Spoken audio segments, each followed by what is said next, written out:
Hi, my name is Chris Melnick, and I'm a realtor in Halifax, Nova Scotia. There are many ways to heat a home, and I get the question, what's the best, quite often.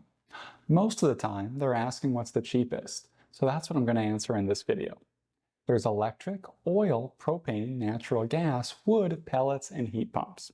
Now, I'm sure you're aware that heating oil has gone up in price, but how much worse is it than the other fuels? Should you avoid oil-heated homes just entirely or just buy at the right discount? There are many variables which make that a hard question to answer, but I found a reasonable way to do that by talking about the price per megajoule, which is a unit like BTUs of heat, and ranking them from least expensive to most expensive. I've also made a tool to go into more detail about heating costs. You can skip forward if you're just interested in that. It'll be marked in the chapters. Most people just want to know the results, so here they are. And here are the heating costs. Now, I actually got all of the prices for the units of fuel just a few days ago. So they were actually at the end of December in 2022. As you can see on the left-hand side, cents per megajoule of heat. Now, a megajoule is basically a metric equivalent of BTU. So that's giving us a unit of heat that we can use across the different sources of fuels. This is cents per megajoules of heat. These are the different fuel sources. As you can see, the winner is actually softwood at 1.7 cents per megajoule of heat. It works so well even versus hardwood just because it's so cheap. Like when I spoke to a hardwood firewood dealer and asked him what they charge for softwood, he says, we don't even really sell it. If we find any, we just give it away. So I actually had to do some homework to track down what you could buy a cord of softwood for. Even though it produces a lot less heat for basically pound for pound compared to hardwood, it's cheap, so that more than makes up for it. So 1.7 cents per megajoule of heat for softwood makes it the winner. The second is electric heat pump. Now, a lot of people talk about mini split heat pumps and then fully ducted heat pumps, so this is what they're referring to. It is the second cheapest source of heat, and the nice thing about heat pumps, you don't have to be feeding a fire and waking up periodically. That's, in my opinion, the real winner there. Next, just typical hardwood. As you can see, it's basically the same price as an electric heat pump. Following up, natural gas. Now, natural gas prices have gone up just like oil prices and propane have gone up. Basically, anything oil gas related has gone up in price, but natural gas still is pretty good. And the nice thing about natural gas is it's piped into your home. There's not much more that you have to do with it, but 3.7 cents per megajoule of heat is pretty darn good. Electric heat.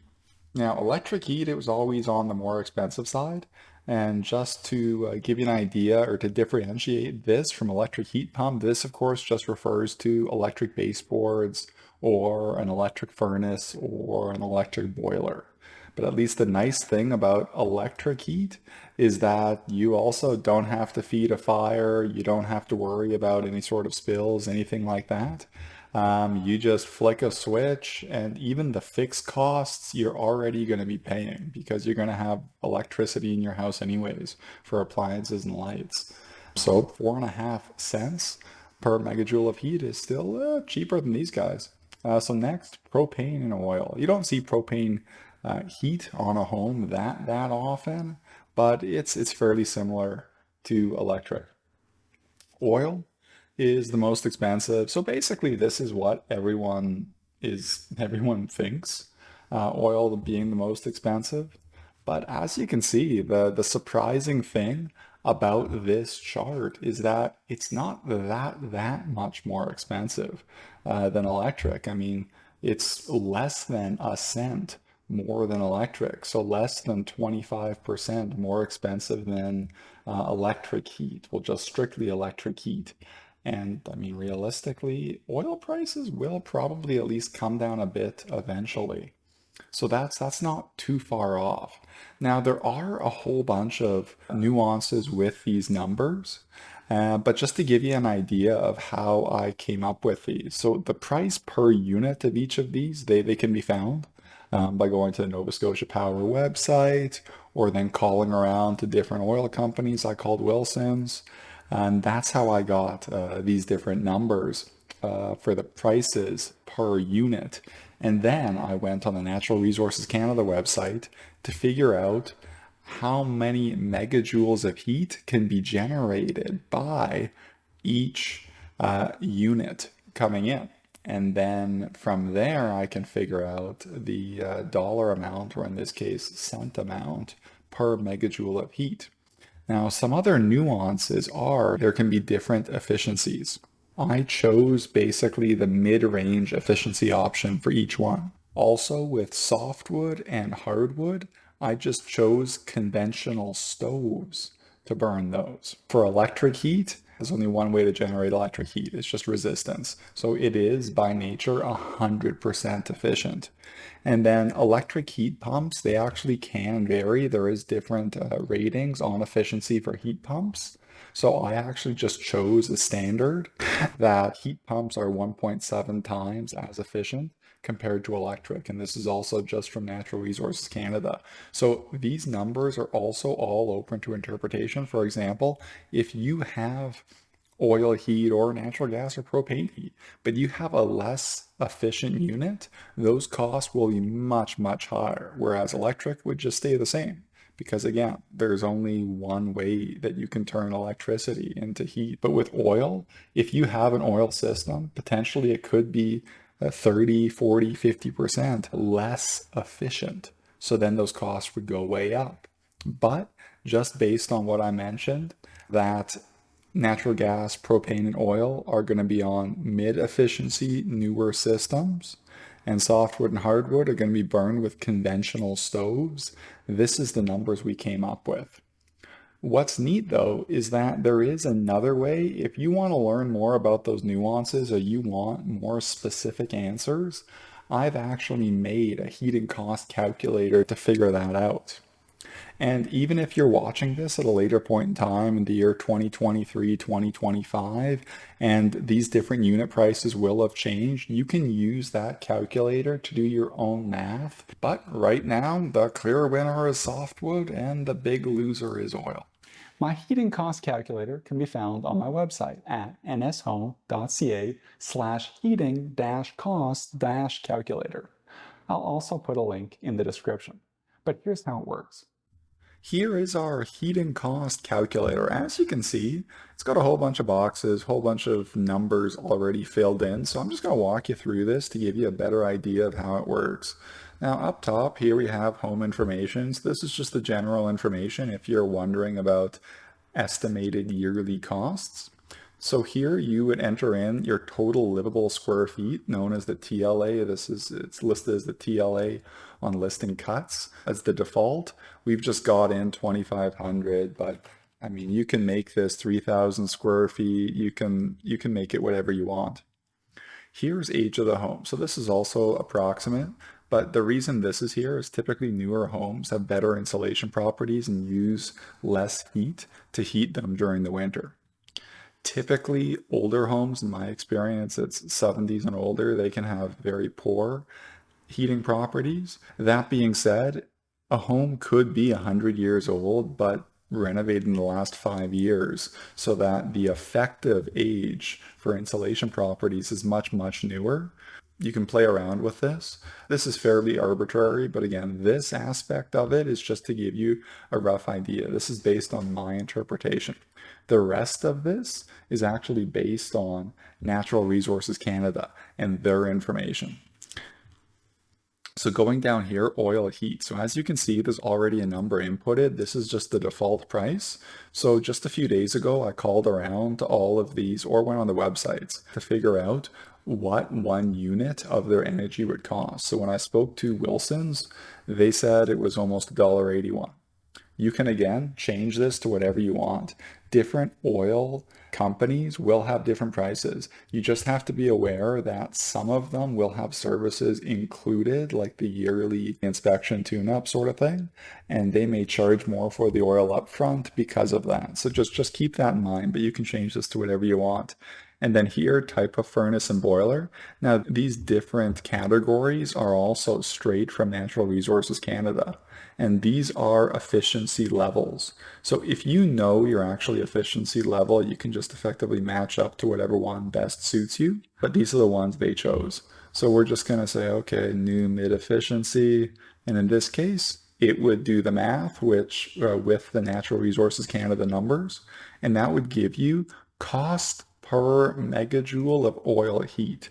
So that's going to be our standard base of comparison to compare each of these heat sources, because we want to know what the cost of each one is per joules. And that way we can actually, with this measurement, we can completely isolate the home, meaning the type of home doesn't actually matter when we're looking at just the heat sources if we have this.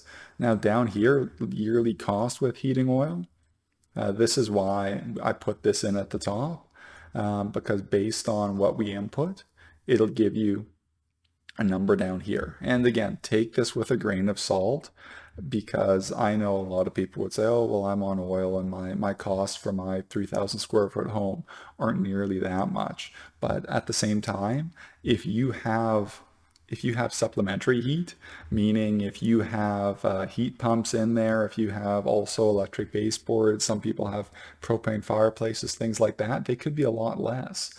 Also, these estimated yearly costs are under the impression that you're keeping your home probably at about like 20 degrees Celsius consistently throughout the home. So if you turn down the heat, your costs will be quite a bit different. Going down here, electric heat. Now this cost for the for 1 kilowatt hour of electricity, this is just from their website. Again, you can change any of these boxes, you can change. And when you change each one of these, it'll automatically recalculate everything. Now these are the standard rates. If they were to change and you want the change to be reflected, you can also just go ahead and everything will change. But we'll just stick to what was posted on the Nova Scotia Power website, and that gives us the costs. Now notice here I have cost per megajoule of electric heat, but then I have cost per megajoule of heat pump electric heat. Now this electric heat would be referring to just baseboards or an electric furnace, like an electric forced air furnace or an electric boiler. This is basically if you had a ducted heat pump. That's what this would refer to. But it also just gives you an idea of how much cheaper heat pump heat is than typical electric heat. Because, for example, a lot of people will have electric baseboard heaters plus mini split heat pumps.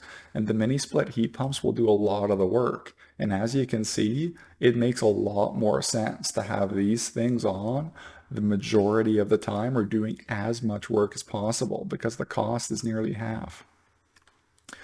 Going further down, natural gas, cost per gigajoule of natural gas. For some reason, if you want to find the cost per unit of natural gas in Halifax, there's only one company that provides natural gas, and they give you that cost per gigajoule. So the math is a bit different, but it's the same idea. So I've actually just done the math to convert it to megajoule, so we have the same thing to compare. But again, you can just pick each one. It'll automatically change. You can change the prices if they do end up changing. Cost per liter of propane in dollars. Same idea, just go down, everything will automatically change. Cost per wood. Now here I actually just called up a local firewood supplier and they gave me this cost for hardwood. It's surprisingly challenging to find the cost for softwood. I ended up just going on Kijiji and I found a local seller that sells cords of softwood for $200. And again, you can choose each one. So conventional stove, this would just be a normal wood burning stove. As you can see, these are actually surprisingly inefficient at generating heat relative to some of these other sources. That being said, the cost of heat is still cheap because the wood is cheap. And finally, we've got wood pellets. And 40-pound bags are the standard for how they sell wood pellets. So I actually just did all the math too. So you can just enter what a 40-pounder bag of wood pellets costs in here if it were to change, and everything will be automatically changed too. I just went on the Kent website, and current heating pellet bags were $7.38. Down here is the summary of the costs. So this is the cost per megajoule. So this basically is just all of the numbers that came from Natural Resources Canada with my prices that I got from the different suppliers. So this is fairly accurate and fairly representative of what the cost per unit of heat really is. So you can go to these, and I mean the standout winner is 17 or 1.7 cents per megajoule of softwood heat. The clear loser is oil right now, because we know it's fairly expensive. And then down here, this is the one that's more open to interpretations. I just wanted to add some kind of a yearly bill aspect of this, because some people might look at this and go, well, I don't care about 2.5 cents versus 3.5 cents. Like, what's the bottom line for me in my case? So that's why I put these down here. I expect a lot of you will be looking at these prices and thinking these are very, very high, and that's my impression as well. Now, one thing to note is that I'm sure a lot of people with electric heat will look at this and go $5,000 just for the heat, because mind you, your electricity bill would include all the other things that use electricity in your home. The big ones are going to be the hot water tank and the dryer and kitchen appliances. So just $5,000 for a 3,000 square foot home may seem a bit high.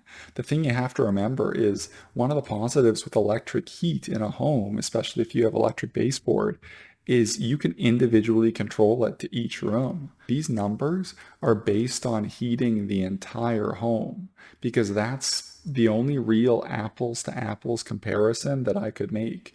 Because if you were to say, oh, well, I'm only going to heat part of my home with electric, well, then how do you compare that to, say, a forced air oil burning furnace where you have to heat the entire home? It's more challenging to make that distinction.